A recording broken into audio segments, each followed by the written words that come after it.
The 2022 D1 women's volleyball season is almost here. Michella Chester here with NCAA Digital, and I have my preseason Power 10 rankings. Let's do it. Starting off with my number one team in the nation heading into 2022, the Nebraska Huskers. The 2021 runner-ups return a stacked core after making it to the national championship and falling in 5 sets with mostly freshmen.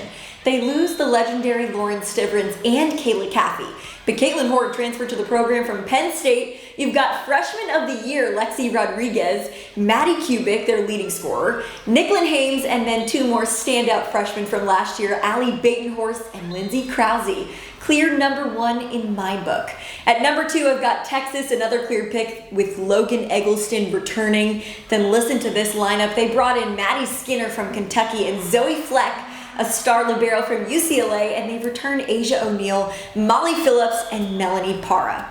At 3, I've got the Louisville Cardinals. Yes, Tori Dilfer and Anna Stevenson are significant losses, but they return Claire Chaussee, Anna DeBeer, Aiko Jones, Elena Scott, and Amaya Tillman. And this is the team that last year just barely lost to the eventual champions in the semifinals.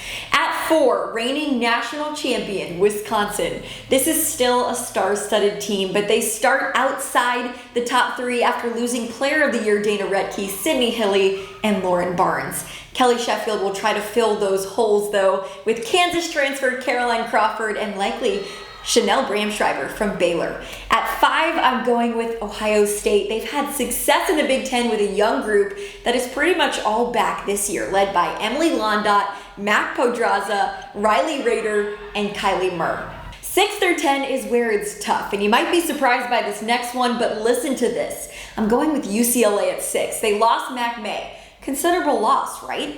But they brought in 2 huge transfers in Lauren Forte from Florida and Maddie McKissick from Georgia Tech, on top of an already stacked lineup.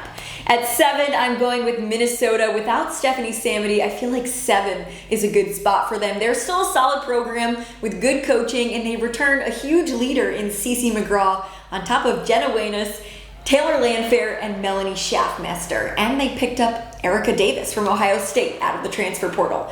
Next, I have Georgia Tech, mostly because they return one of the best players in the nation in Julia Bergman. Bianca Bertolino will need to step up with the loss of Mariana Brambilla, though. At number 9, I'm going with the Washington Huskies, since All-Americans Claire Hoffman, Maren Grote, and Ella May Powell are returning this season. Maddie Ensley will also be back.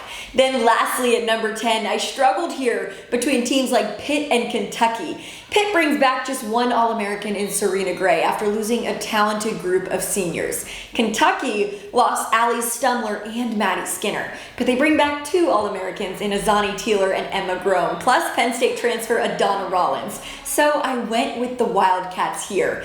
Purdue is also on the outside after some significant losses. Same with Baylor, post Yassiana Presley, and BYU. But this is just preseason. Let's see how they all surprise us. See you every week this season when volleyball kicks off August 26th.